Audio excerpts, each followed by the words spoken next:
Hello, my friends. Hello, my family. We are live once again. We are back on Revolutionary Blackout. I wanted to go live today because we had unfortunate breaking news today. Because on this channel, we have been covering the crimes of the Israeli government. Or because I think if you're an anti imperialist, especially me being a black man who has a ton of solidarity with my Palestinian brothers and sisters. Obviously, this solidarity goes back a very long time, right? And the Western allies, Israel included, Israel has been on a war path. A war path. When you look at Saudi Arabia, they have cracked down on journalists.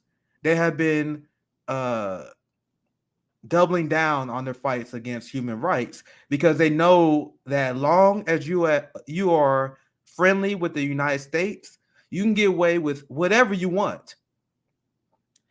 This is the biggest travesty of the United States hypocrisy on human rights and how they politicize human rights. They politicize human rights. So anyone who is friends, you can get away with what you want. Now just imagine if there was a Ukrainian, well known, very popular and famous, even though that doesn't really matter, but I think that hits the emphasis even more. Imagine if there was a Ukrainian reporter that was straight up assassinated by Russian forces. That's why we need independent media. This is what RBN is here to do, to frame these discussions the way they are supposed to be had. No sugarcoating, no whitewashing, no propaganda. And that is exactly what the US Western media is doing in the light of Israel killing another journalist. And I want you guys to understand this. They are targeting journalists intentionally. And you guys gonna see she had press all over her, like many of the journalists that Israel kills. She has a helmet. Like, it's clear that she's a reporter, despite all the corporate media lying to you. I'm gonna show you guys some example here soon. They target journalists because they want to intimidate anyone who put a spotlight on the apartheid state of Israel, as reported by Amnesty. Amnesty International declared Israel an apartheid state. Israel is an apartheid state that should not exist. It needs to be abolished because, for one, it's a illegal colonizer state. Also, because of their insane crimes against humanity. Are we clear? So I'm gonna go into the story now. Let's just go into this. I think this article is pretty good. Actually, this article is good. I'm gonna say it's good because I'm gonna show you guys examples of what the Western media is saying about this story. The insane, immoral, Zionist propaganda that purposely try to muddles the water on these issues. But this is a good. We're gonna lead with this one because this is a good, quick breakdown of what happened. So you had thousands honor Shireen Abu Akleh, who was an Al Jazeera reporter and has been reporting on Palestinian resistance and Israeli violent clashes for decades now. And by the way, I don't think this adds much to it, but it just really it really adds that extra to the story. She's also an American citizen. The United States will be 100% okay with allowing Israel to get away with murdering an American journalist. Now, my mind is decolonized. I think whether she has American citizenship does not mean much. But what does it say about our establishment that they're willing to kill their own journalists in order to protect this apartheid state of Israel? So here are all the Palestinians and other allies.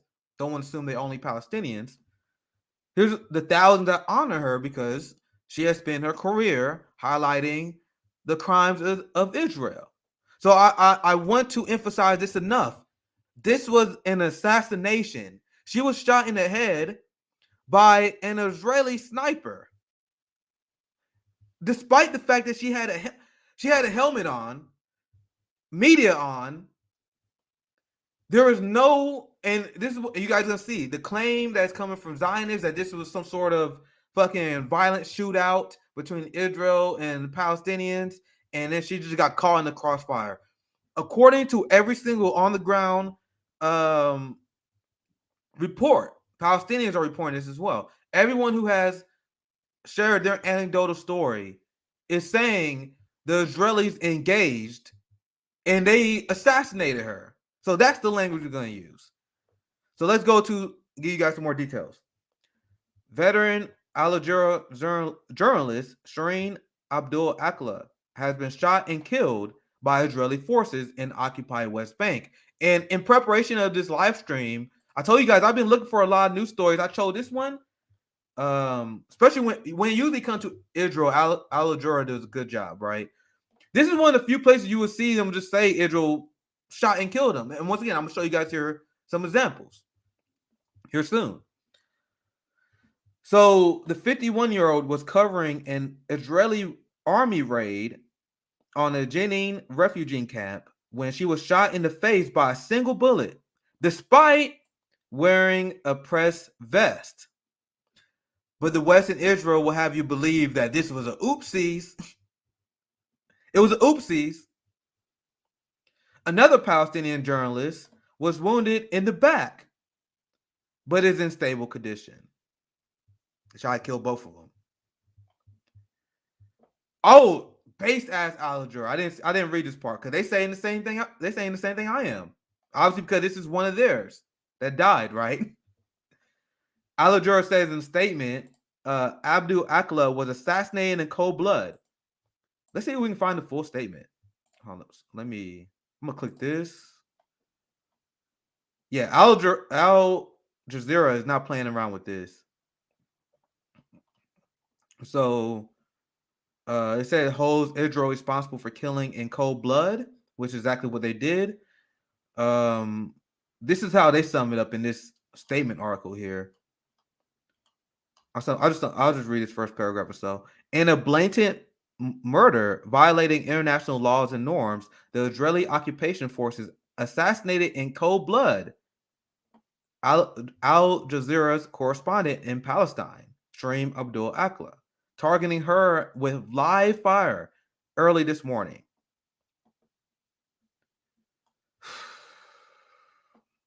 Once again, I just want to ask you guys, imagine the Western reaction, the headlines, if there was a Ukrainian journalist who was shot and killed by Russia military forces. Let's see if I can actually get a statement. I guess this article is the statement. I just clicked the link. But that article pretty much sums up the same thing we've seen here. So this is Jenin. You guys see here, this is where she was in the West Bank, like northern West Bank. So here are some updates. 5 things you need to know about the killing of Abu Akleh. Let's go down. Here it is. I love that they added this. They added this about 16 minutes ago. Maybe 20 if I refresh. We see. No possibility whatsoever. No possibility whatsoever that Palestinians shot Abu Akleh. So Mustafa, I'm gonna just leave it there because I don't want to mispronounce his last name. Secretary General of the Palestinian National Initiative said there was no exchange of fire at the scene. And I'm gonna show you. I need to get into this because the Western media is pretending. The New York Times is reporting, Forbes is reporting that there was a clash. This is what they always do. Remember my earlier Israel streams?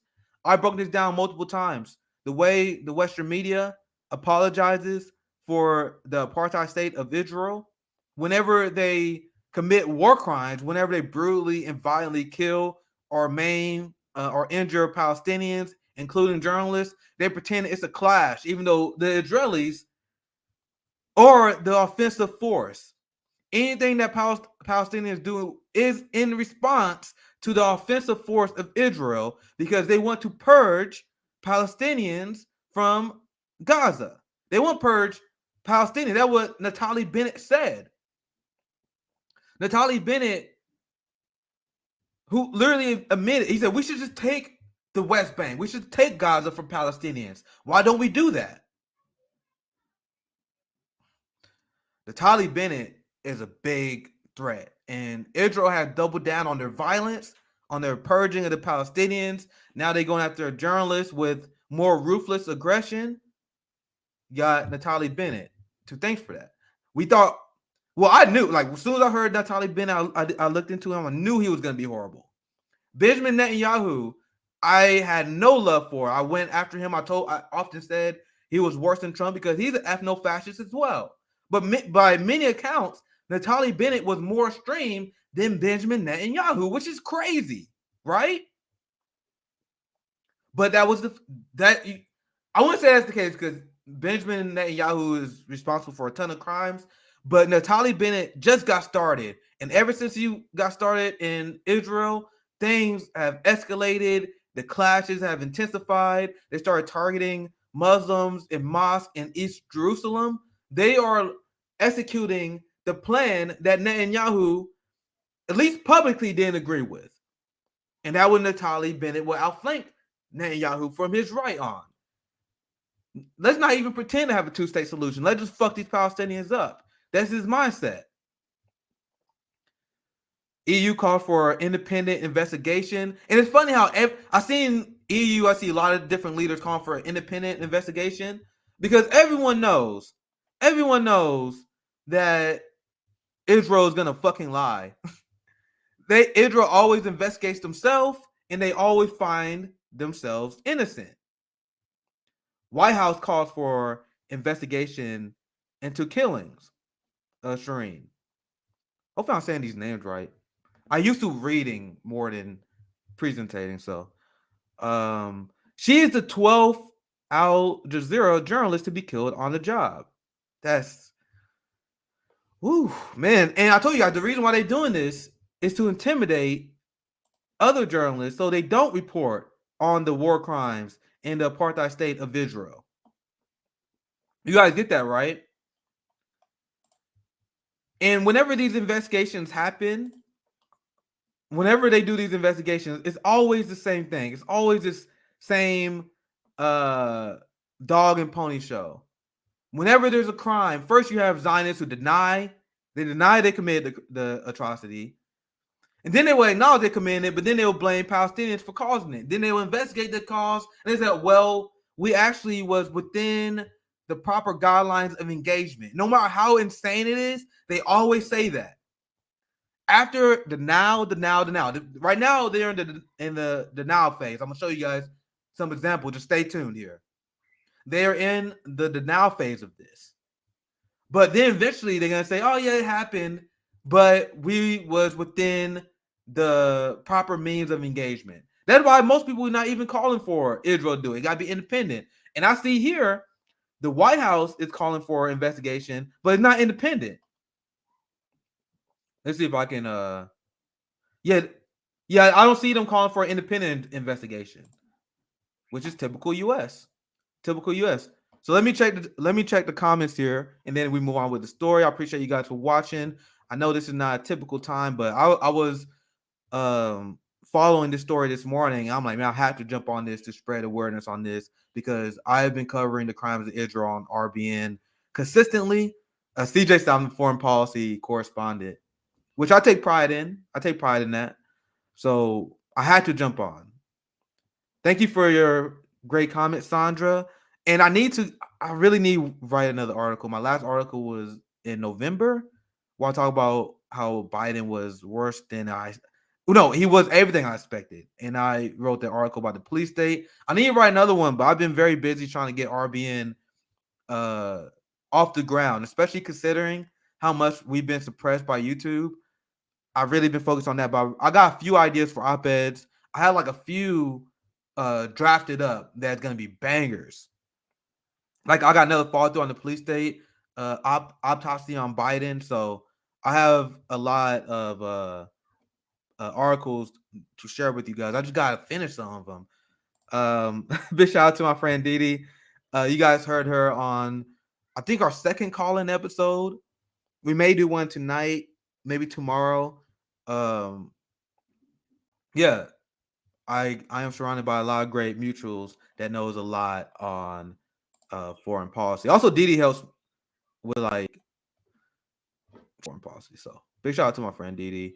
Yeah, so it's super heartbreaking. So that's the only thing we can do is put a spotlight on this, because I told you guys I have massive solidarity and love for the Palestinian people, because they showed material support to Black people, George Floyd as well. They stand in solidarity. They show material support for the apartheid state in South Africa. And if you're Black, man, you gotta look at these people as your brothers and sisters. You gotta look at our the people that are victims of the ICE detention centers and ICE or inhumane immigration policy. They have to be our brothers and sisters, man. Like our fight against the empire right now is so dire. White supremacy is so strong and enabled by capitalism. We cannot have this oppression Olympic shit. We can't be segregating ourselves. We need Black brothers and sisters, Palestinian brothers and sisters, Latino brothers and sisters. We need to be holding hands to destroy white supremacy. And we would love the support of white allies as well. We will love the support of white allies. But more than anything, we got to stand with each other. We got to stand with each other, because the empire is insanely violent, the most violent institution that in human history, what we're going through right now. The axis of evil is the United States, Israel, and Saudi Arabia. When you look at the human rights atrocity that these three states are committing, every other state doesn't even come close. Sorry, let me get a drink real quick. Man, I'm already screaming, about to lose my damn voice.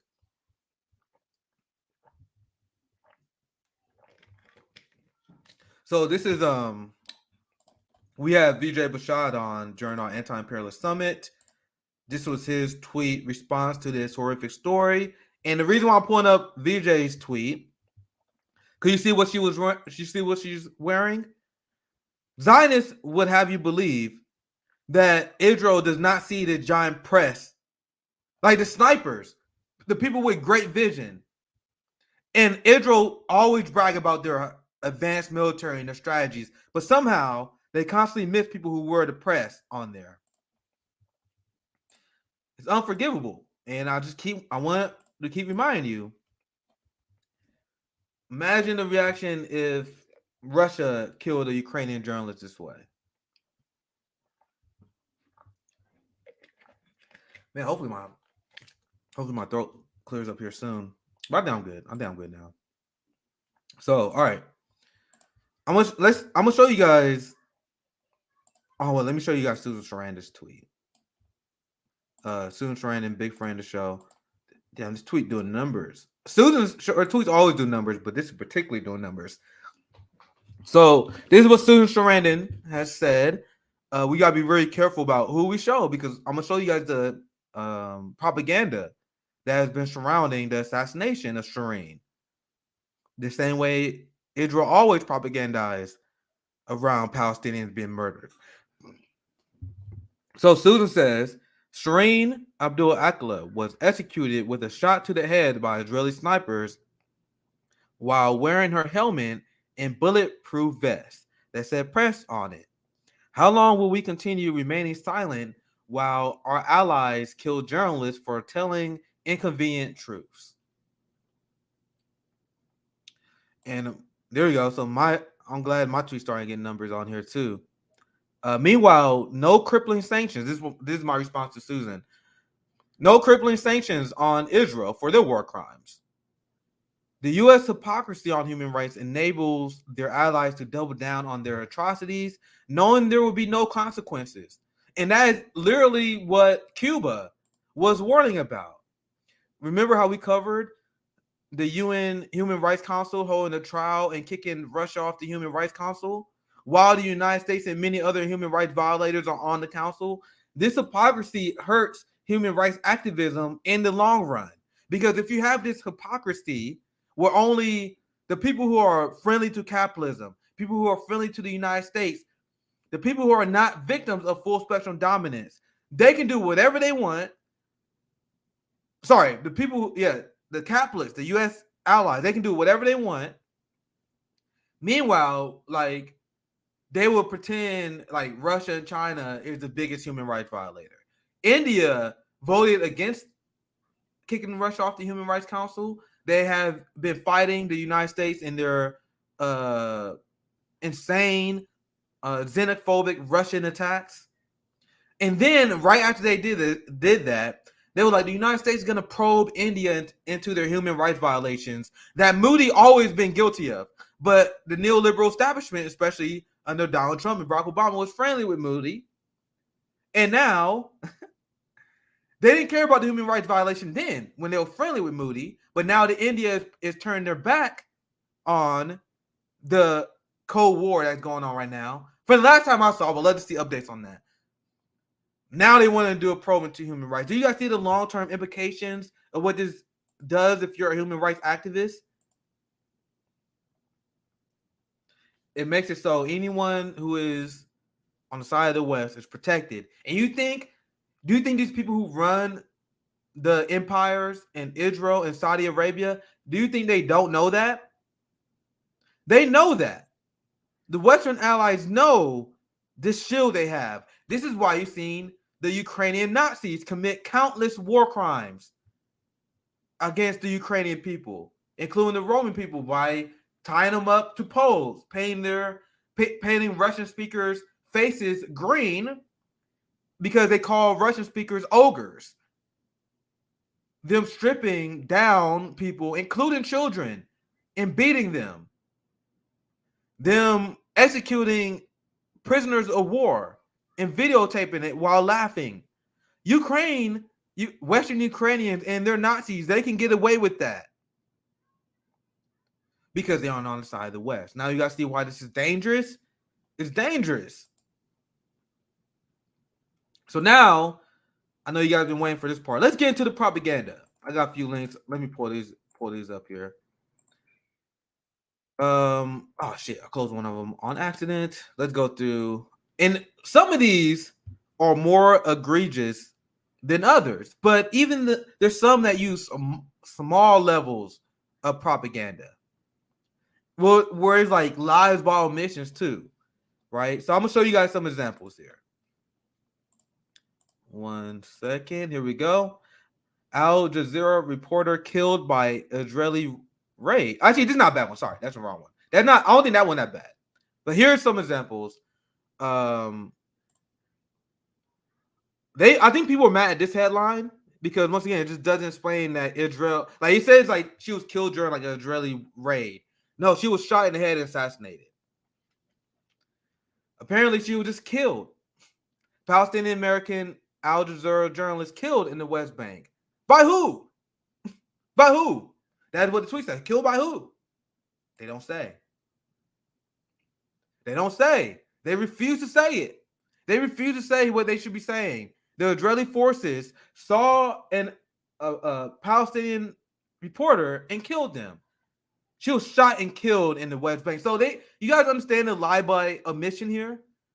It gives people who are not as politically well-read as we are, and they just think, oh, Israel-Palestine is just a hostile war zone. Things happen in hostile war zones. No, she was targeted by the occupier who has all the power in this situation. Forbes is probably the worst one I saw, where it says Shireen Abu Akleh, a well-known reporter, died after being hit in the head by a bullet. Don't you hate when you just hanging out, you just chilling, you vibing, and then all of a sudden you get hit in the head by a bullet? Damn, I hate when that happens. Super unlucky. Super unlucky, that is. Who shot the bullet? So even when reporting on this earth-shattering news, they can't even say the Israeli Zionist government is purging reporters that are covering their apartheid state. Go to the next one. Actually, I think the New York Times is worse. I think the New York Times had the worst one. That's my response. I didn't mean to spoil it. See, New York Times, Al Jazeera said one of its journalists were killed in the West Bank city of Jenin during clashes between Israeli forces and Palestinian gunmen. You guys know this is the excuse that Israel is running with? Oh, there was Palestinian gunmen. Remember the article we just covered?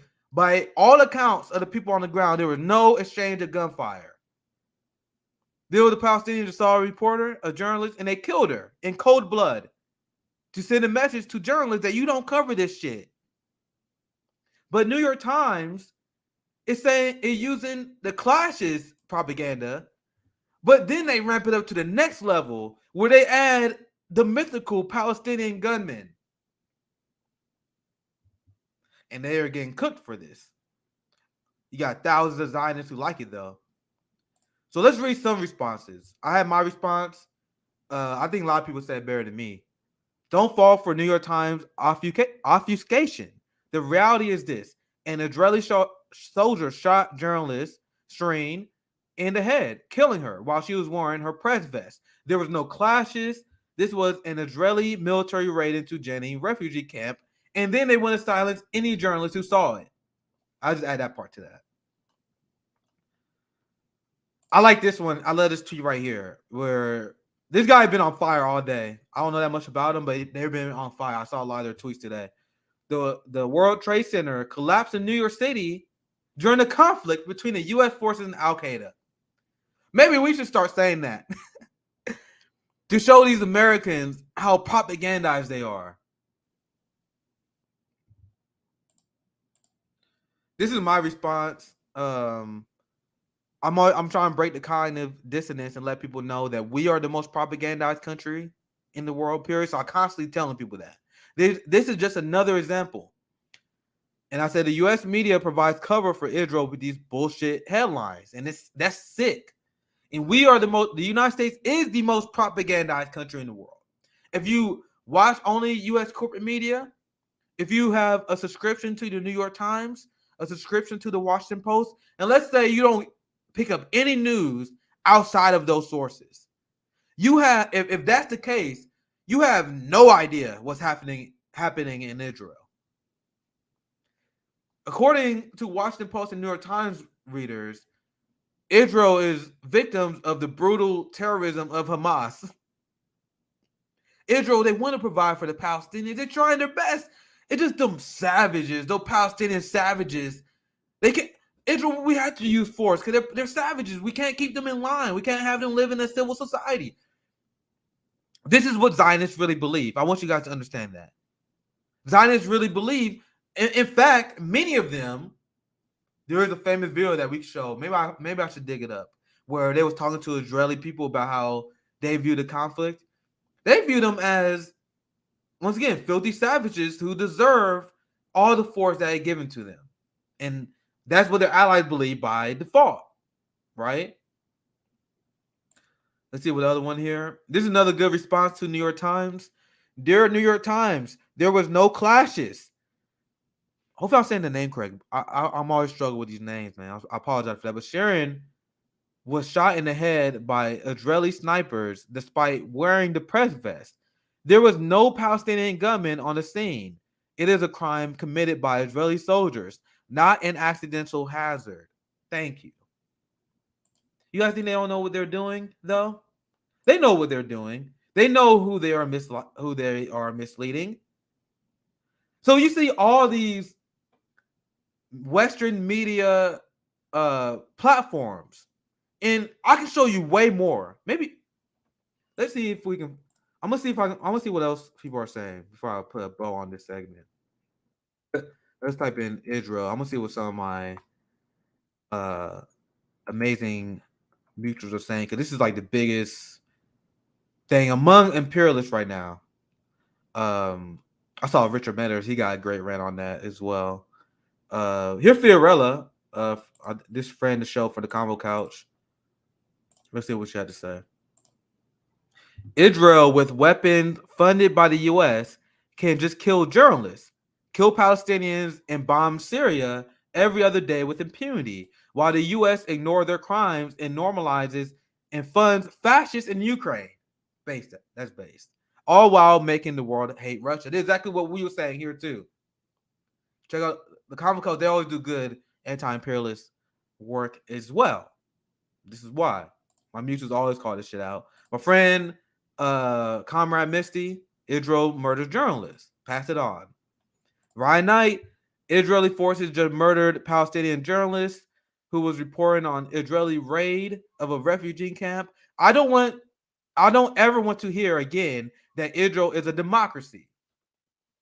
This is what Zionists and the Democrats say as well. The Democrats and many liberals, they support Israel because they will say stuff like Israel is the shining bastion of democracy in the Middle East. They'll say Israel is the best example of a democracy in the Middle East. Pause. Let's say it together. Apartheid states are not democracies. Literally, by definition, apartheid states are not democracies. Based ass tweet from my friend Ryan Knight. Black in the Empire been killing the game recently. I gotta get you on the show, brother, man. Been killing the goddamn game regarding anti-imperialist tweets. Let's see what this one says. I didn't see these before. The U.S. plotted to kill a journalist, then kidnapped, jailed, and tortured him. Israel just shot and murdered a journalist. Saudis dismembered a journalist. And the winner is? Brilliant, man. Love Black in the Empire. Let me see if I can find this article. I know I've shared this many times. Saudi. Because remember when Jamal Khashoggi was killed and then Biden and the Democrats pretend to care? They pretend to care when Jamal Khashoggi was killed under Trump. And then during the campaign, they were saying stuff like, oh, when we win, unlike Donald Trump, we're gonna launch an investigation into the killings of Jamal Khashoggi, right? So you want to know what's extremely funny? He actually kept that promise. That was literally one of the few campaign promises that Biden kept. Biden and his administration launched an investigation into the killings of Jamal Khashoggi. And during that investigation, they found that the Crown Prince, it was a conspiracy theory that the government launched to have the journalist killed. But you want to know the response of the West after that investigation? I covered this a long time ago. They was like, yeah, we found Jamal Khashoggi. We found Saudi Arabia responsible for killing Jamal Khashoggi, but we can't do anything about it because we have a tight-knit relationship with Saudi Arabia. It will impact the economy. And they literally admitted that they're not going to do anything because Saudi Arabia is our ally and we don't want to ruin that. My question is, how is that not worse than Trump? At least Trump was like, I don't give a fuck, not going to investigate it. Biden investigated it, found they was guilty, and then was like, nah, still not doing anything about it. You want to know what the consequences of that was? So Saudi Arabia, as I mentioned earlier, when you have these allies, when they know that they are shielded by Western hypocrisy, that will only make them double down more in going after journalists and their enemies. So check this. This article is 11 months old. Not a lot of people report on it. I think I'm the only one that we saw report on this. So weak U.S. lets Saudi jail more dissidents, says rights group. Lack of U.S. sanctions on Crown Prince led to harsher sentences for critics of the regime. Do you guys see the problem with the Western hypocrisy on human rights and what it leads to? It actually leads to things getting worse. So people say, oh, well, why is it bad to call out Russian war crimes if you're in the United States? Why is it bad to call out Chinese war crimes? Because you guys are not calling out other war crimes. So you create this funnel of corruption. You create this shield of immunity to the worst people. So I just wanted to share that part because that was a great comment by Black in the Empire tying the crimes of the West together. the West, the United States and their allies are the biggest threat to the free press, freedom of speech. Ask Julian Assange as well about how the West actually values the freedom of the press and free speech. Go ahead. Now, as I showed you earlier, we had all of the corporate media outlets repeating the same line. The same line. The New York Times saying this is a clash. Here, I'll show you guys the headlines again. Look at this. It's so wild how these places are apparently private companies. They're apparently completely independent. But somehow their headlines are all the same. How is that? No, for real. No, for real. Literally, Google this shit. I was trying to find you guys an example. I don't want to waste your time going through every single one of them. Every single mainstream outlet is doing the same thing, muddying the waters for the crimes of the Palestinians. And it came from this. Like, this is the official. Let me show you guys this one. This is official Zionist media. You don't get shit good out of the Jerusalem Post. Not shit good. Look at the Jerusalem Post and look at what coming from Zionist media. I think I read it. Maybe I read this. Maybe I did. Sorry. But anyway, I think this still makes my point. Who killed Shireen Abu Akleh? IDF soldiers are Palestinians. They purposely lying to you. Forbes is going along with it. New York Times going along with it, calling it clashes between Israeli forces and Palestinian gunmen. So the thought I want to end this segment with is any tyrant, any dictator, just like Chomsky said, will be jealous, will be in awe of the coordination of the state media that we have in the West. These private companies, the private media companies, report on these things the same exact way. They all covering for Israel. They are repeating the lines of the West. So how do they get the soldiers in line? This is why I say we are the most propagandized country. There is no country that has a more rapacious state media than we do. I want you guys to be clear on that. Our corporations and our states and our state is intertwined. We're living in fascism. The United States, we do not have a social contract. They don't care for our own people. There's no social contract. We are just a glorified arms dealer. Are we clear? So I think I'm going to wrap that segment with that. I still got a few more stories I want to go over. We're going to talk about the Department of Disinformation. I'm sorry, I got a text from my friend here. So actually, let me read some chats before I get to the next story. Stay tuned. I think you guys are going to enjoy the next one. I got a few like that. That's a hard segment to do. That's why I have a hard time presenting these stories, because I've tried to stay calm, try to present it in a professional manner that you guys enjoy. But when I explain the crimes that my brothers and sisters in Palestine is going through, I can't help but get emotional. So let's go to some comments. We got some comments on the Twitch side as well. Do not have a social contract. Yep, the social contract is about our state. We provide taxes. We follow the laws in exchange for security and safety. Now, as a socialist, I believe security and safety includes things like healthcare and housing. How can you say you provide security for your people if you are not providing housing to your people? How can you say you provide security and safety to your people if you don't have healthcare? So my argument is we never had a social contract. We are a glorified prison state. We are an arms dealer that masquerades as a state. You're going to get different language here on RBN. We've been demonetized on YouTube. So if you're enjoying this, please support us on Patreon. Since we're demonetized, we had no super chat. So if you guys want a comment you really want read, leave a Venmo super chat where you can leave like $5 or so, and then just leave a comment, and then I get a notification on my phone and I'll read it. So that's the best way we can do super chats.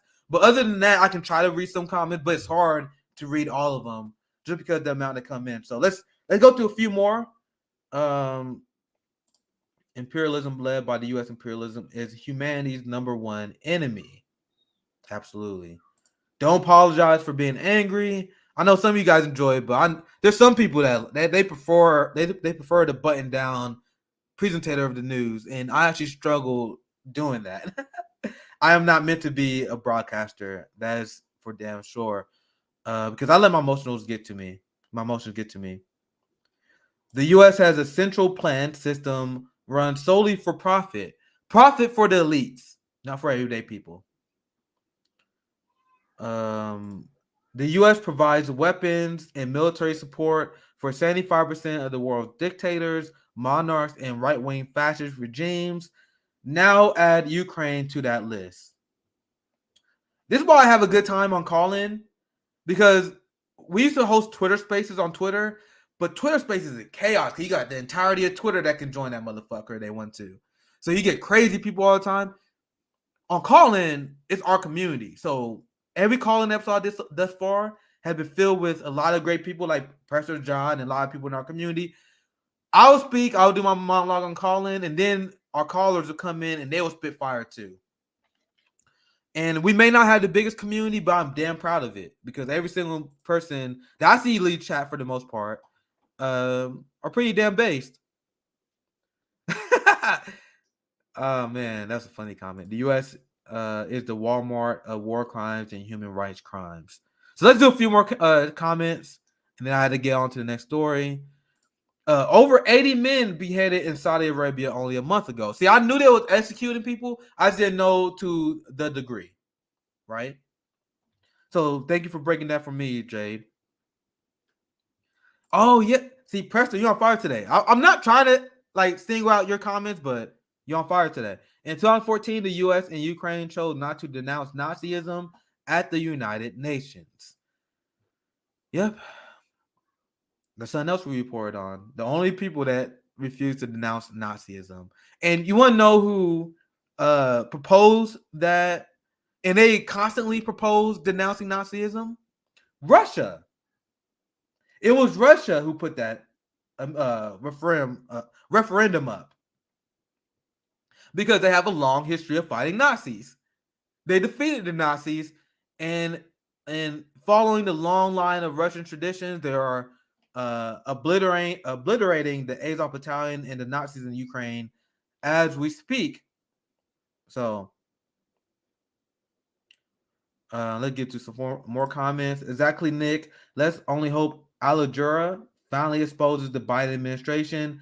They did so well exposing Trump, but Trump derangement syndrome, but not Biden. So I actually don't know how well Al-Jura is in terms of partisan. I actually get a lot of my news from Al-Jura in terms of Israel-Palestine. I think they're good on that issue. They're good on a lot of foreign policy issues. But I would hate to see them be weaker on Biden than they are Trump. And actually, there are a lot of people that are guilty of that.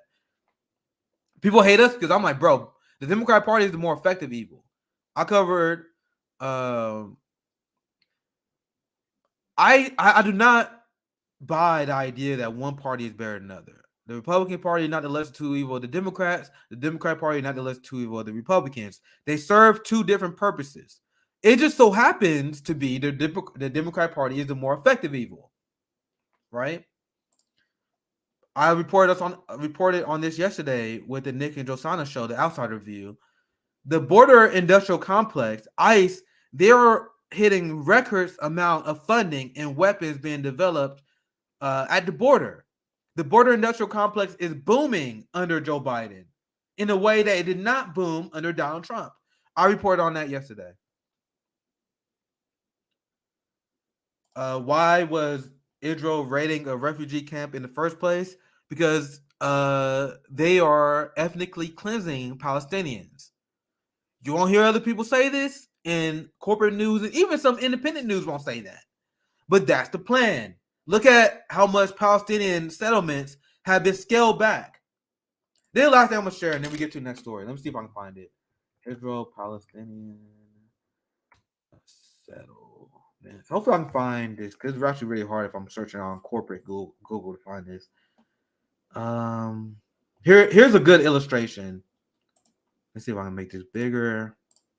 Ah, fuck, that made it worse. Oh, well, I'll just show you guys my Google here. So here is how much Israel has taken the land of Palestinians, and they do it in a very smart and strategic way. I need to figure out how to here, let me see if I'm gonna play around with something real quick. I wonder if I can put this on the screen. I think I can. Here we go. Oh, there it is. That's bigger. That's bigger. You see how this is 1947? This is Palestinian land. In 1947, the UN launches this plan, and then over a 20-year conflict, they take a shit ton of Palestinian land and establish that. But you see how much it's dwindled in modern times? It's even worse than, like, this is an old map. It's even worse now because Israel has been bulldozing Palestinian homes in order to build Israeli houses and homes at an increased rate over the last few years. So this 2005 map, this shit is hella old. I wish I could find a new one. But this is the Zionist strategy. They say, oh, we got to control terrorism, so we got to encroach on Palestinian territories, even bulldozing their homes so we can fight Hamas and Palestinian resistance fighters. And through the course of doing this, they are wiping Palestine off the map. So to answer your question, this is what Naftali Bennett, the Prime Minister of Israel, he said, this is the goal. The goal is to wipe out Palestine off the map. So that's why they're doing it. All right, I think we about ready to get to the next story here. Let me fix my tabs, guys. 1 second. I got a lot of shit up. Oh, Jesus. Which one should I do first? I got 2 more stories. I'll do 2 more on this stream today. So that was a tough story to report on. It sucks when you see. I mean, I have nothing else to say other than it's just heartbreaking. That's why I was very upset. Breaking this shit down.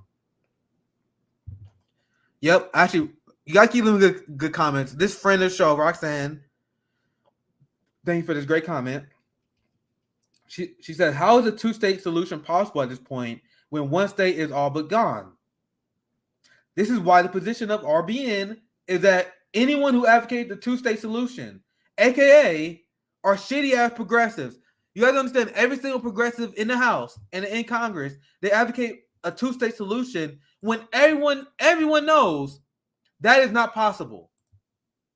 Everyone knows a 2-state solution. So the leftist position, the anti-colonial position, is that you should have a one state, the state of Palestine, and everyone lives under equal rights. No 2 states. Fuck that. Because who's going to be the arbiter of who gets the most rights?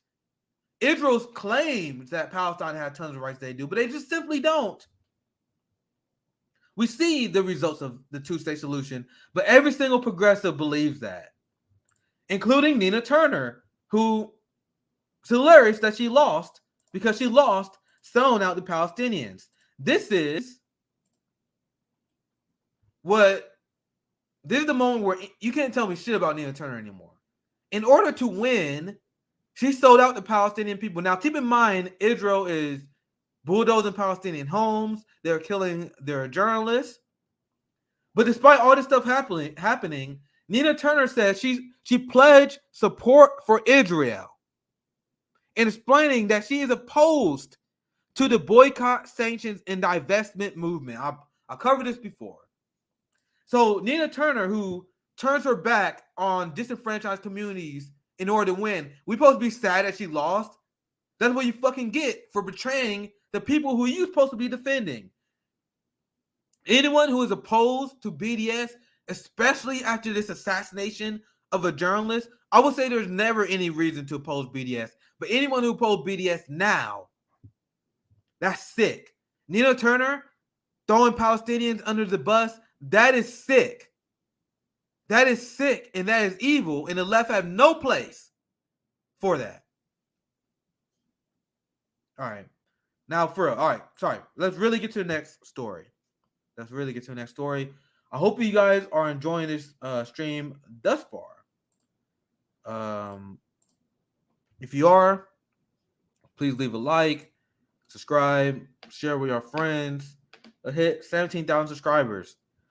Actually, what's a good goal? I think we can. I literally think we can hit 18,000 by the end of the month. Actually, no, I think that's too much. That's too much. That's too much. I got to find a new goal to set.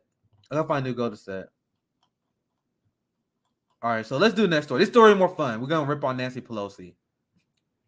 That story was hard to do, but let's have fun. You guys know how much I enjoy ripping on the neoliberal shit libs, right? And every story we cover on RBN, I have a reason for covering everything. It's to instill revolutionary discipline, to back up everything that we have said. And one thing that we say is the two-party duopoly is a sham. It's nothing but theater. And the funny thing is, the ruling class, like Nancy Pelosi, they openly admit that this is a sham. So Nancy Pelosi, she's been doing this thing recently where she keep whitewashing the Republican Party. We know why, right? Because she agrees with them. Nancy Pelosi is a Ronald Reagan Democrat. She agrees with them on all the issues. So while the Republican Party is stripping people's rights away, as they always try to do, while they're cracking down on free speech, yes, the right wing is cracking down on free speech. They are banning people for critical race theory. They are all for the assault on Julian Assange. Do not buy into the right-wing culture war into thinking the right is for freedom of the speech. We just talked about BDS. The right wing is strongly opposed to BDS. So how the fuck can anyone pretend that it's only the Democratic Party that's against free speech? Meanwhile, the right is for free speech. When the right, they only believe free speech is just saying slurs and racial epithets on Twitter. That's it. They don't stand for BDS. They don't stand for authors being censored by our state. They don't stand for journalists exposing our war crimes. It's just a culture war. Right-wingers are just upset that they can't say the N-word on Twitter. That's what it is. They don't give a fuck about freedom of speech. But Nancy Pelosi is trying to whitewash them. And I'm going to let the video speak for itself here. Let me pull it up here. I have no producer. Support our Patreon. Let's get some help. Got my Venmo down below as well because it's a lot of work. So if you guys want to leave any tips, that's greatly appreciated. But as you guys see here, Nancy Pelosi says, anyway, sorry, I'm not gonna read it. Let's just watch it. I have to set the audio up properly. Fuck. So you guys understand I'm doing these rants, preparing these shows, and I'm the producer. Motherfucking beasting out here. I'm not gonna say any names, man, but I've been on a lot of shows. A lot of these motherfuckers, they don't really do shit. They got producers that do everything. So I mean, the fossil fuel industry, they weigh in so significantly. I mean, how could it be that nobody on the Senate side cares, and the Senate cares about climate? Some of them do, and they talk about it. When it comes to the votes, it just isn't there. They just aren't there. So rather than saying, well, we have to defeat them, no, let's just try to persuade them. I want the Republican Party to take back the party, take it back to where you were, where you cared about a woman's right to choose, you cared about the environment, and all.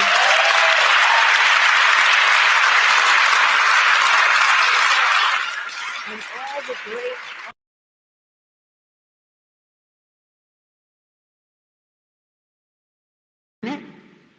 Some of them do, and they talk about it. When it comes to the votes, it just isn't there.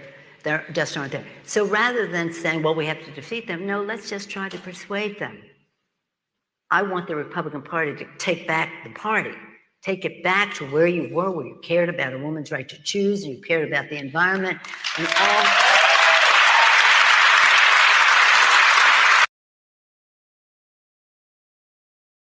Question: when did the Republicans ever support the right to choose? When have they ever been pro-choice?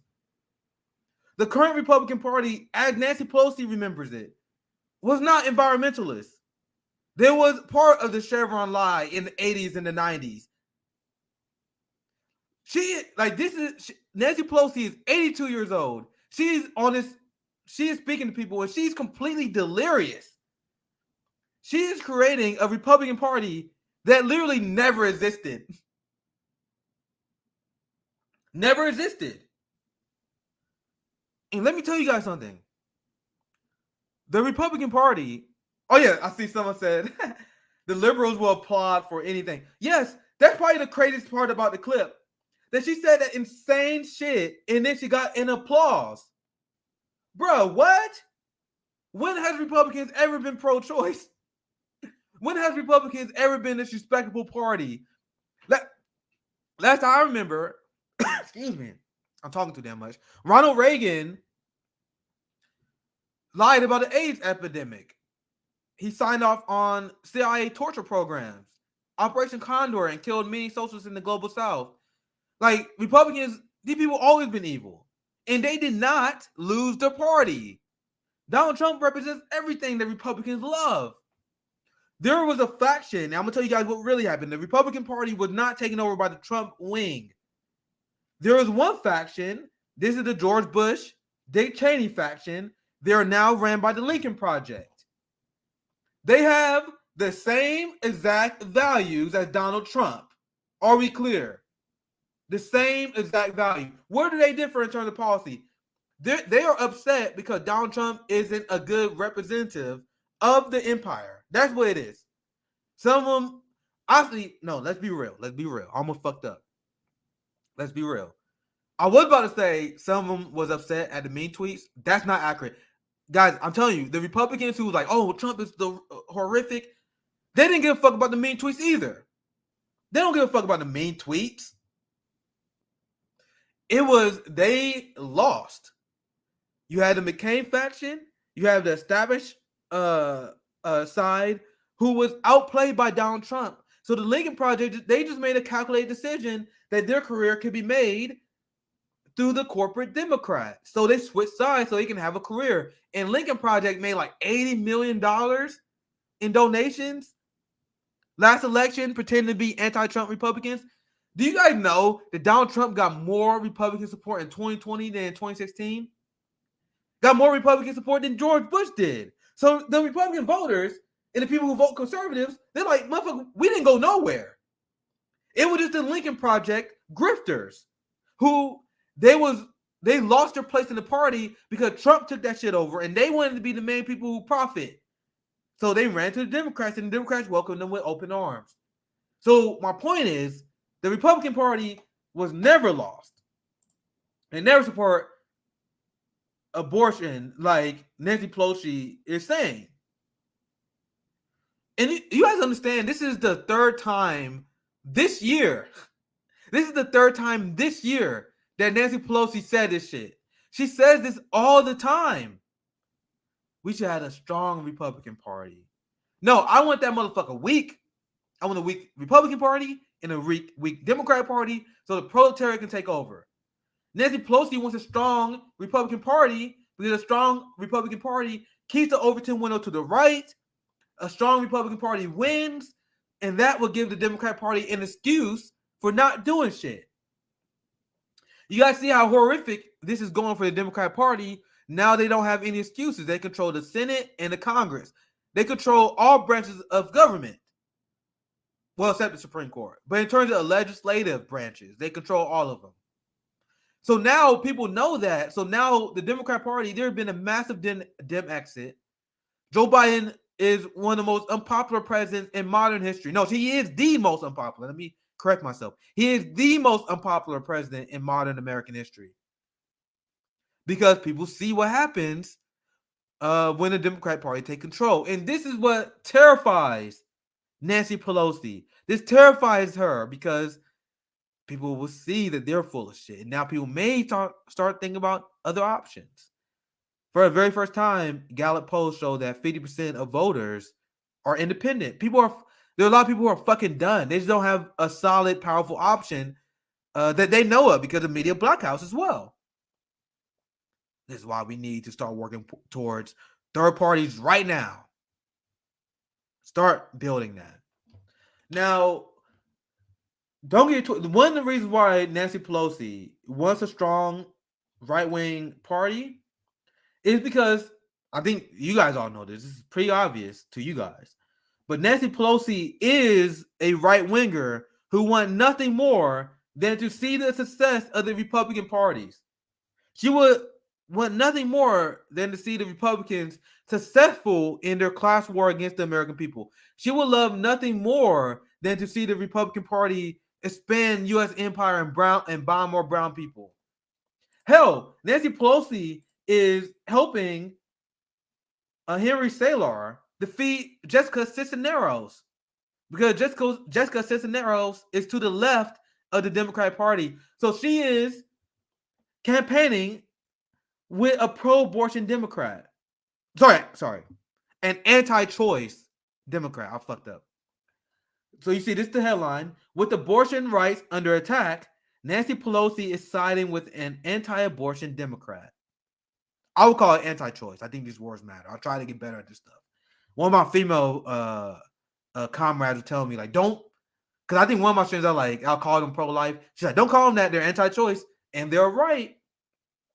We are against capitalist authoritarianism on the channel.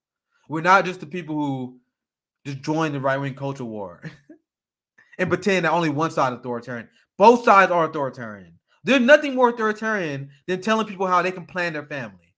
That's what they're doing. Nancy Pelosi probably agrees with that.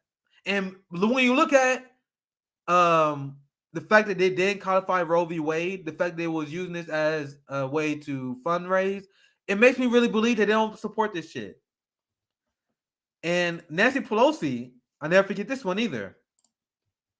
You see, Nancy Pelosi quotes Ronald Reagan after accepting the gavel. So when Nancy Pelosi made history and she became the first ever woman Speaker of the House, she quoted Ronald Reagan. You guys think I was lying when I said Nancy Pelosi is a Ronald Reagan Democrat? This is the entire Democratic Party. The Overton window, it has changed. There are people who, like, when I see people advocate for taking over the Democratic Party, I'm like, bro, what? Like, I would say they are stuck in 2015, but this is in 2015. Like, you are decades behind if you think the Democratic Party is an organization that the left can take over. The entire party is infested with Ronald Reagan Democrats. The Democratic Party is now the party of the intelligence communities. The Democratic Party is running on expanding the police more. That's what they're running on. Anyone who believes the Democratic Party is suitable for the left, they just simply do not pay attention, or they are so privileged they don't give a fuck. The Democrats funding police more, don't give a fuck. Oh, Joe Biden giving ICE and the border industrial complex way more money than Trump gave it. I don't give a fuck. Doesn't affect me. The Democrats giving Israel more money so they can kill journalists in Palestine. Doesn't affect me. Now, do you guys see why RBN has no patience for these people?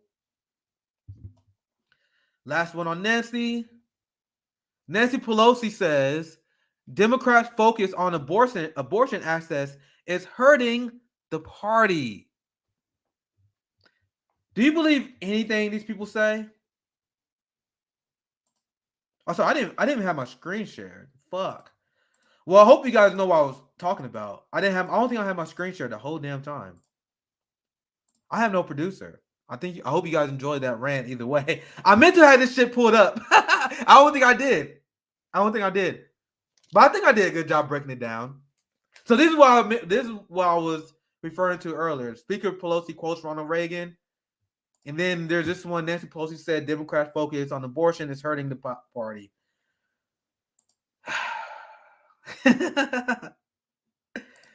Man.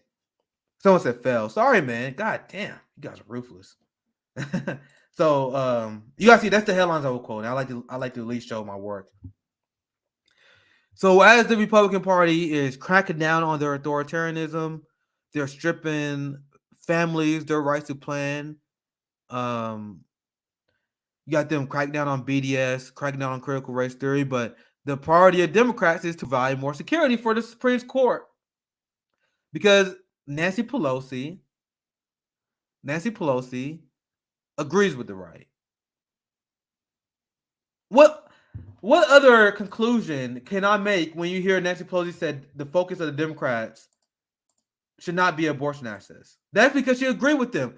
Are you guys really taking what she says at face value? I wouldn't. I think it's a bad idea. All right, let's get into some comments. I have one more story for us. Our next story, we're going to talk about Nina Jankowicz. Damn, I'm always struggling with them Polish names. The new head of the DHS Misinformation Board. We're going to cover how insane that she is next. Let's see. Our comments. Thank you for the nice comments, Bryce. So I'm trying. It's not as easy as you guys think to do this show without any producer, but you know I can tough it out. We can't pay anyone here, so I don't want to exploit any labor. So we be all right. Oh, here's another hypocrisy. What I do not understand is how can you be pro-life and pro-death penalty? How can you say you're pro-life and you want to allow someone to die without health care simply because they don't have enough money to afford it? There are so many hypocrisies regarding being pro-life. Like, it would take me a whole stream to break it down. They are pro-life, but they are for a drone program that killed 90% civilians. These people are so pro-life. They care about kids so much, but they are supporting the United States that's starving Afghanistan, which resulted in over 13,000 infants dying. That's how pro-life they are. Let me see if I can find the headline. 13,000 Afghanistan.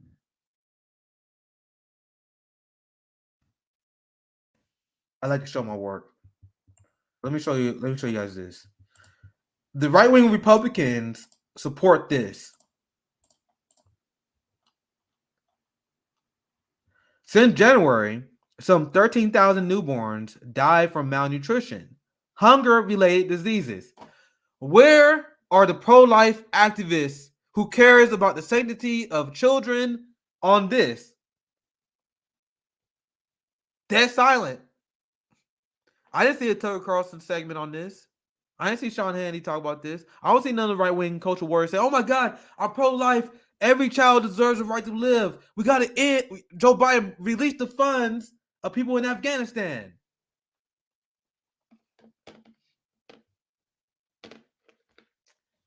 Oh, wait.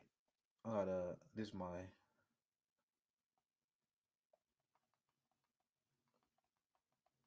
I'm sorry, I literally had to take that. So, but yeah, now you guys see the hypocrisy of pro-lifers, right? Let's get into a few more comments, and then we'll go to our next story, the last story of this live. The Disinformation Governance Board agrees to disagree. Oh, geez. Appreciate you guys for watching. Thank you. Hopefully you guys are enjoying. I kind of threw this live out of nowhere, like, because I just saw the news, and then I'm like, I gotta talk about the Israeli journalist that was killed. If you are watching now, because we got over 200 people watching, a lot of you guys missed the opening segment.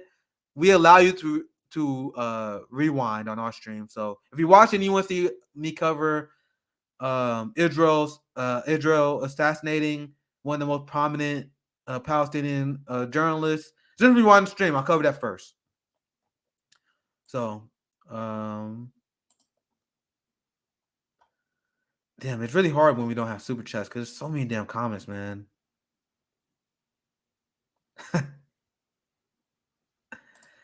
He said, Nick, just tell pro-life people you support a constitutional ban on late-term abortion if it includes Medicare for all, tuition-free college, extended maternity-paternity leave, extended, why am I blanking on that? WIC, drastically subsidized. Yeah, I see what you're doing here.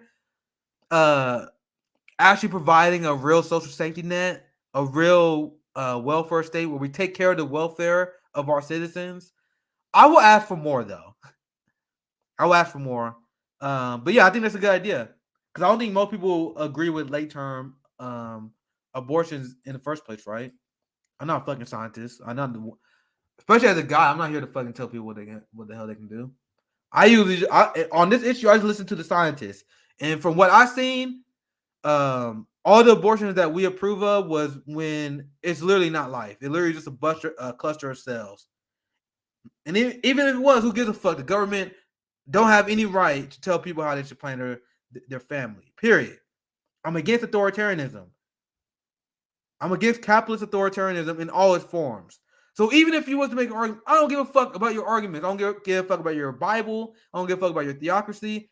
It's all about the relationship between the government and the people, and they cannot tell us what to do. If there's not anyone being harmed, you cannot tread on me with the government bullshit. All right, let's get into the next story. There's too many damn comments, man. I wish we had super chats enabled. All right, so let's do the crazy. Now let me get this story ready. So you have the misinformation board that was established by the Biden administration. Even though the United States government, as Rand Paul explained, actually maybe I should find that clip. Rand Paul explains how we are the biggest purveyor of disinformation. Who lies more than the United States? Like, it was revealed in the Afghanistan papers, our entire operation in Afghanistan was based on a lie. You had generals that was lying. You had media that constantly lied to us. Hell, look at the story I covered earlier today. Our media is disseminating misinformation regarding Israel killing Palestinian journalists. But the Biden administration, they want to create this misinformation board, which is designed to provide cover for the media and our state government, which lies, and to attack truth tellers. The person who is the head of the disinformation board, they have Ben Norton banned on Twitter. Like, so they ban anti-imperialist voices. They block, so anything that debunks U.S. empire, anything that debunks the message that come out of two-party duopoly, the disinformation board is going to rule that false, while they're going to say all the lies that come from the West, including the lies we tell about Russia, Ukraine, they're going to say that's true. So the disinformation board is essentially PolitiFact on steroids. It's PolitiFact that is now part of the government. So all of the conspiracy theories was true when we say the government is going to decide what is true and what is false. Now we have a new video for Nina Jankowicz. I got it. I think Jankowicz. That's how you say her last name. Nina Jankowicz, right? Look at this insane video. I'm going to let it speak for itself because this is the future of what the disinformation board has planned. And I am eligible for it because I'm verified. But there are a lot of people who shouldn't be verified who aren't, legit, in my opinion. I mean, they are real people, but they're not trustworthy. Anyway, so verified people can essentially start to edit Twitter the same sort of way that Wikipedia is, so they can add context to certain tweets.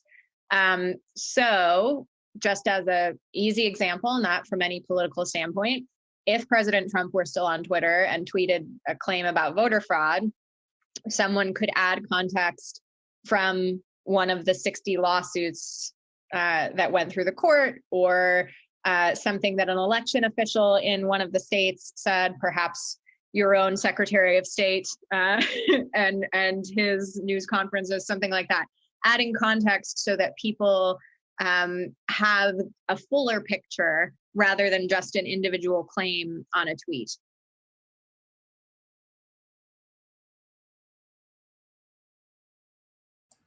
Dude, that's the craziest shit ever. So listen to what she said. She said she believed blue checks on Twitter should be able to edit the tweets of people who they deem misinformation. And then the funny thing is, at the very beginning of that clip, you see that shade she threw? She said, well, we got to figure this out, because I don't think all blue checks should do this, because there's some blue checks who are not credible. You know who she's talking about? She's talking about the gray zone.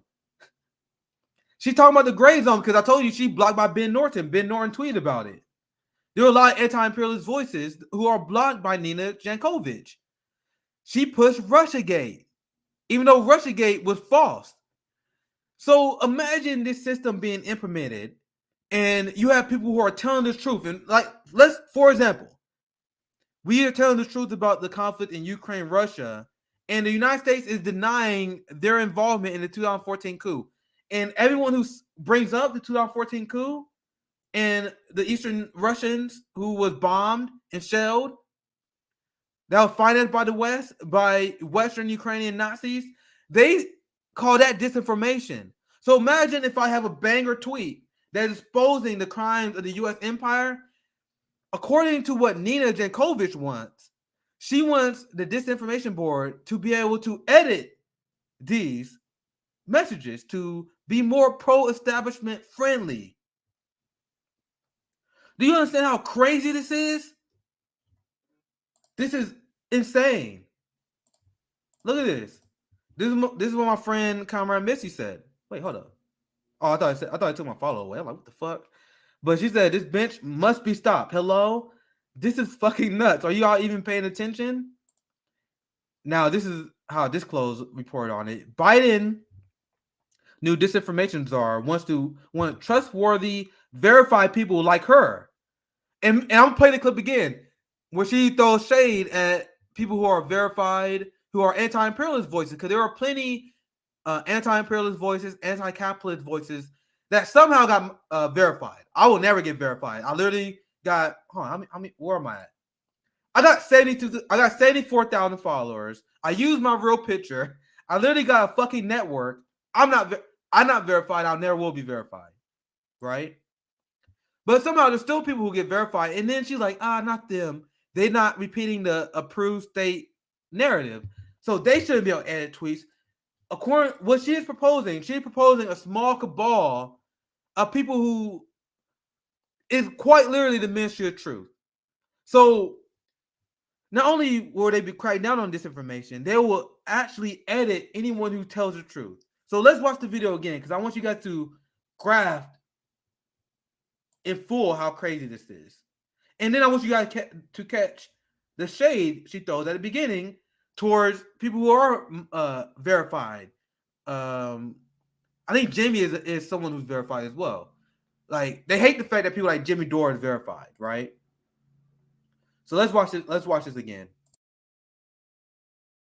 And I am eligible for it because I'm verified, but there are a lot of people who shouldn't be verified who aren't, legit, in my opinion. I mean, they are real people, but they're not trustworthy. Anyway, so verified people can essentially start to edit Twitter the same sort of way that Wikipedia is, so they can add context to certain tweets. So just as a easy example, not from any political standpoint, if President Trump were still on Twitter and tweeted a claim about voter fraud, someone could add context from one of the 60 lawsuits that went through the court, or something that an election official in one of the states said, perhaps your own Secretary of State and his news conferences, something like that. Adding context so that people have a fuller picture rather than just an individual claim on a tweet.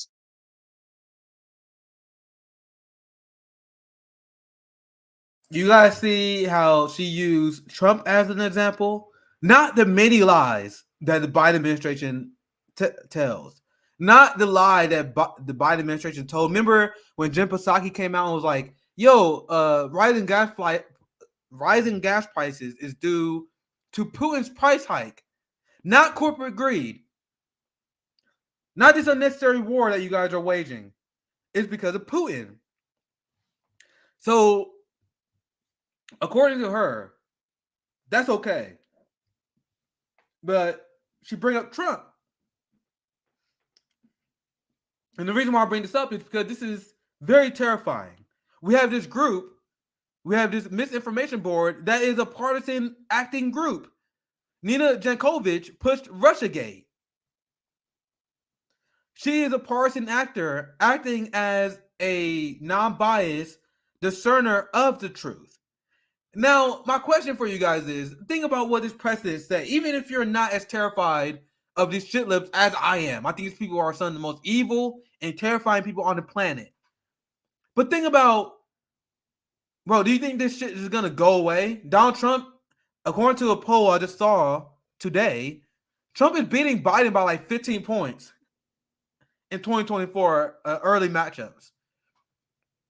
And I think the Republican Party may wipe the Democratic Party clean. So we're going to have a Republican right-wing government that's going to have this misinformation board. Is that what liberals are really comfortable with?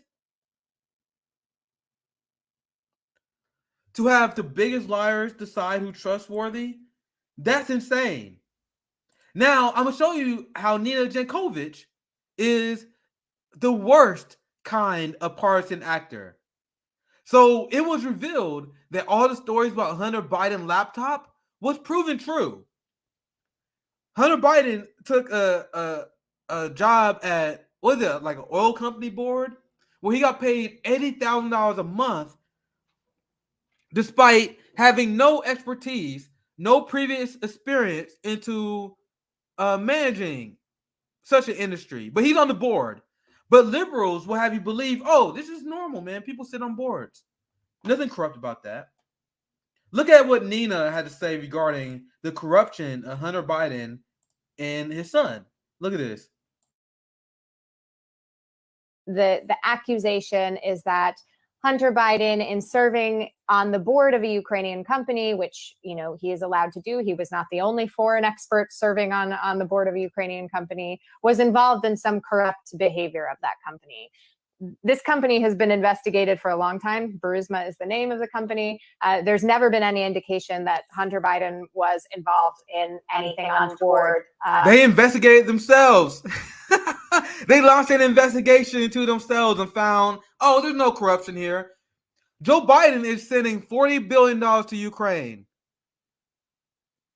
The United States essentially bought Ukraine, and they are making so many dark figures in Ukraine rich. But you guys think that had nothing to do with this corruption. And she's like, well, he sits on board. Man, people sit on boards. That what happened. You think he was the only foreign person that sat on the board here? Nina, you saying that does not help your case. We know there's multiple foreign acting people that will sit on the boards of these companies because the Ukraine is one of the most corrupt countries in Europe. It had you guys know Ukraine had the most people listed in the Panama Papers than anyone in any country. So the Ministry of Truth, Nina Jankovic here, is like, oh man, the corruption of Hunter Biden, this is bullshit. This is the person who's about to decide what is true and what is false. So I'm going to rewind this again, and we'll play through the whole clip. We have a Ministry of Truth that is just a partisan mechanism. Man, and we're supposed to be a democracy. This is insane. The accusation is that Hunter Biden, in serving on the board of a Ukrainian company, which, you know, he is allowed to do, he was not the only foreign expert serving on the board of a Ukrainian company, was involved in some corrupt behavior of that company. This company has been investigated for a long time. Burisma is the name of the company. There's never been any indication that Hunter Biden was involved in anything untoward. There are questions about whether he should have taken that board appointment, given his father's role as, you know, the Obama administration's main emissary to Ukraine. But that's not necessarily something that Joe Biden has control over. It certainly has nothing to do with with Joe Biden's policies toward Ukraine. And this has, you know, spun into a whole other host of nonsense, basically, that Joe Biden withheld aid to Ukraine in order to get a resolution to this investigation into Burisma and get his son out of the limelight. It's a load of nonsense. The investigation that is in question was closed at the time that Biden was kind of doing a carrot and stick routine, which many diplomats do, related to Ukraine in order to get some financial reforms through and anti-corruption reforms. And there's a whole host of other allegations that just don't even bear repeating, but they basically come through these vectors of untrustworthy information in Ukrainian society to Rudy Giuliani, excuse me, and then make their way to.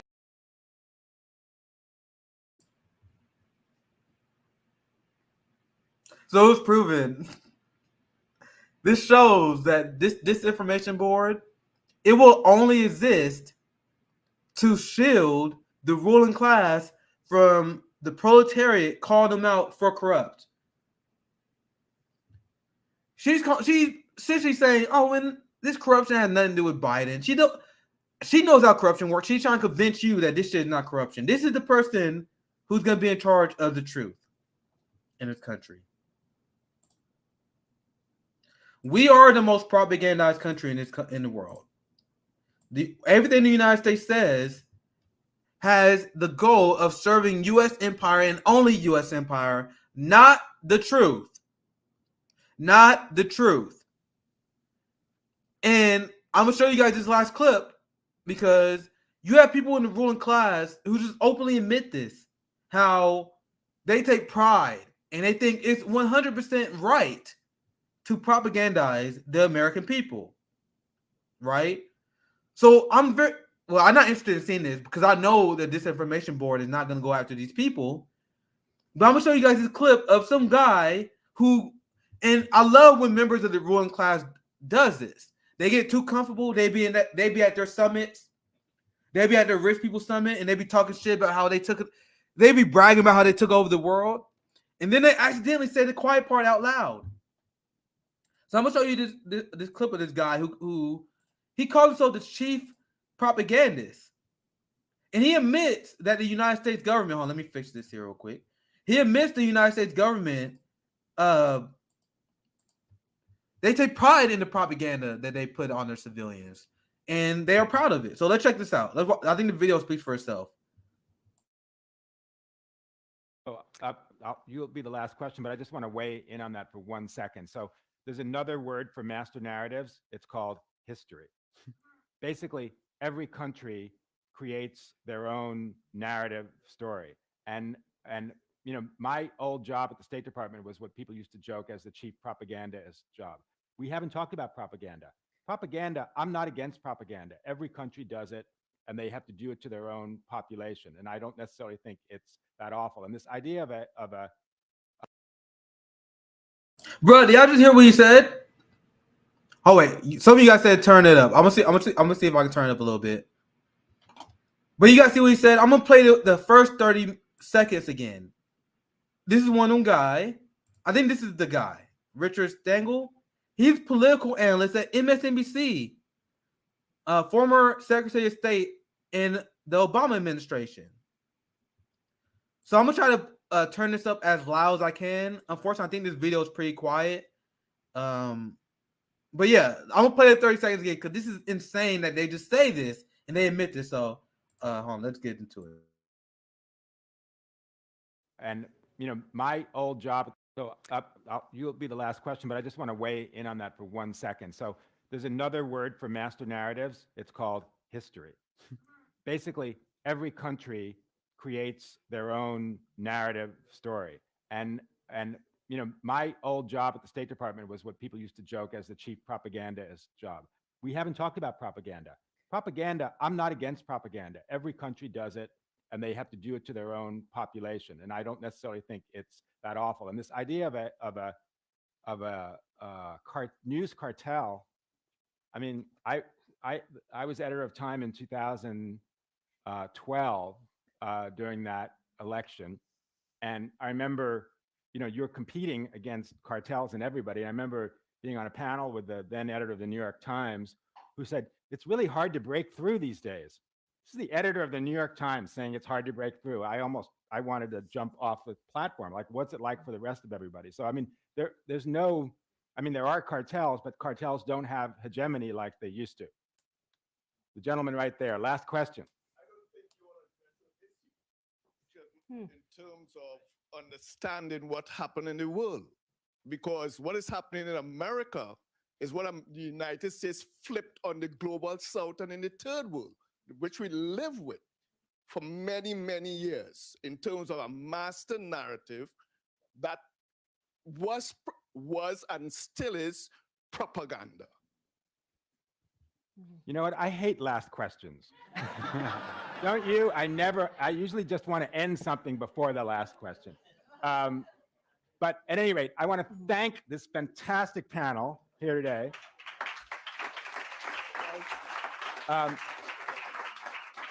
And I do want to say, I actually think, the talk about optimism, the optimism is all of you there figuring out how to teach your students about this and using some of the techniques and some of the sources that we've talked about here today. And I hope you're successful. Thank you very much. Dude, I love when they fuck up and say the quiet part out loud. So this is a friend of the show, Caitlin Johnstone. She says empire managers just openly admit that they support propagandizing their subjects. And he even said in the video, we are propagandizing our own people. They're not propagandizing Russians. Do you think the United States is propagandizing China? No, they are propagandizing us. Us. So why would people spend any of their time as someone who lives in the imperial core focusing on other countries when we are the victims of the policies of the U.S. empire, and we have the right to scale, we have the duty to scale back the U.S. empire. So Jesus Christ, dude. Richard Stengel at MSNBC. They say he was a chief propagandist. So is he the editor at the time now? I think that was said. So it said former Secretary of State and editor at the time. I don't know if you mean he's former editor at the time. Do you guys know? Am I being a dumbass? You guys see he said former Secretary of State in the Obama administration and editor. So is that former editor? I think he's the editor at the time, right? The point is, this motherfucker's been in media. This motherfucker's been in power for a long time. And this is his position. And then when he was saying that propaganda is good and that we should engage in propaganda, do you guys see the panelists, the people that was on the panel? They was not alone. Like, yeah, I think propagandizing people is great. Yeah, fuck them. Yeah. The ruling class is sick. So with that last video in mind, keep in mind all the stories you're hearing about Israelis regarding the Israelis killing Palestinian journalists. Just keep that in mind, that they openly admit they are propagandists whenever you hear any stories about Shireen Abu Akleh. Because, as I showed before, they are purposely in the headlines lying by omission about what happened, calling it clashes. And as that guy said, they know what they're doing. Just for any new viewers, let's see if I can find the New York Times one. Oh, did Forbes delete the tweet? I just showed you guys that shit. Hold on, look at this. I showed you guys Forbes' horrific headline. It's gone. What the? They was getting ratio so bad by people calling them out for that headline. They deleted it. Wow. Let's see if I can find the other one for the New York Times again. Here's another one. I didn't read this one. This is I'm going a little bit back to this story because we about to wrap the stream up anyway. I'm actually mad. I didn't do this during the Israel segment. Fuck. But anyway, this guy, the U.S. ambassador to Israel, look at his statement. Very sad to learn of the death of American and Palestinian journalist Shireen Abu Akleh. I encouraged a thorough investigation into the circumstances of her death and injury of at least one, for her death and the injury of at least one other journalist. No, motherfucker, you guys should be demanding, not encouraging an investigation. And you also got to encourage an independent investigation. So the United States, they do this all the time. They were like, oh, we'll call into investigation into Israel, but then it'd be Israel in the United States that would lead the investigation. They would, oh, no, Israel didn't do anything wrong. Then my response of, I'll be a little petty here, I'm like, the death of. You see what he says? Very sad to learn of the death. No, she was shot and killed. She was shot and killed. When these people write these tweets, every word is carefully thought out. Like, they said that she died. A lot of people were like, oh, she died. As if, like, she, like I said, as if she, like, fell down a flight of stairs or some shit. Like, oh, I just died. No, how did she die? That's a sugarcoat. That's a propaganda tactic, right? So anyway, I think we had a great 90-minute stream. I'll read a few more comments here. Thank you, Krypton. I love Nick's coverage of this stuff. He captures and get deep on the most interesting things. Can't believe they deleted that comment already. Good catch. I didn't know. I literally just tried to find that tweet, and they deleted it. That's how bad it was getting destroyed. Because they're using the same propaganda techniques, and people used to fall for them. But once you repeat the same thing over and over and over and over again, people start seeing through it. Critician. Been a long stream. I apologize. Fact, she was murdered in cold blood. Why not screen capture and download the article? I could do that. Producing is a pain in the ass. I also kind of just threw the stream together last second. So hopefully you guys still enjoyed. Man, RBN, we're gonna increase our production value one day. Joe said Nick is working on his brown belt in intellectual jiu-jitsu. Andy currently has Forbes in a rear naked choke. I love that comment, especially as a martial art nerd. I miss jiu-jitsu. I trained last year a little bit, but I need to get back into it now that a lot of these gyms are opening up. Love us some jiu-jitsu. Great reference there. Great reference. If you want to learn any martial art, let me get in. Jiu-jitsu is the martial art you want to learn. Anyone can do Brazilian jiu-jitsu. I've seen badass grandmas in the gym that was like hitting arm bars and shit. Everyone can do jiu-jitsu. And I recommend everyone to do jiu-jitsu because watch street fighting videos. Street fighting videos always end in the same way. It always ends with people grabbing each other because people do not have footwork. People have no idea how to move their feet while they're punching. So after the stream, look up a fight video. Every time people fight, they they panic and they start grabbing each other. So even if you're not a great boxer, you find someone, they're going to grab you and you can fucking dominate their ass, even with just a blue belt. Because the average person, they have no idea how to grapple. I came from a boxing background, and I'll tell you guys, everyone has the same story, and not just me. You can hear a UFC fighter say the same thing. When we first start jiu-jitsu and you roll with a black belt, if you guys watch the UFC, you guys watch them grapple and it's competitive, guys. The skill gap between a black belt in jiu-jitsu and the average person is as wide as the ocean is. So a lot of people have no idea how to grapple. Even just basic jiu-jitsu is enough to neutralize people. And when you first enter that jiu-jitsu class, man, it's very humbling. It's humbling as fuck, especially considering I boxed my whole life. So I'm not used to people just beat my ass. But when you first start jiu-jitsu, you roll that brown belt. And watch how easily he can handle you. Even if you wrestlers, I have wrestlers that they'll go and they will join jiu-jitsu, and then they will get their ass beat by that black belt. They get their ass beat by that brown belt. And ever since then, I fell in love, man. I need to get back into jiu-jitsu. Now, I walk around, there's no threat, because I know none of y'all motherfuckers can grapple. I'm going to take the back, stick in the real naked choke, without breaking the sweat on most people. That's just the reality. Learn jiu-jitsu. I'm telling you guys. I'm a big striker myself, but striking is kind of hard to learn. It is kind of hard. There are a lot of people who are uncoordinated, but man, jiu-jitsu, is where it's at, for real. Dubrons, yeah, I see we got some UFC fans in here. I watched, now we had to end the stream, so now I'm just having fun. So Charles Oliveira, the lightweight champion, I watched this motherfucker fight for like ever since he started in the UFC. So to see him as lightweight champion now is intense.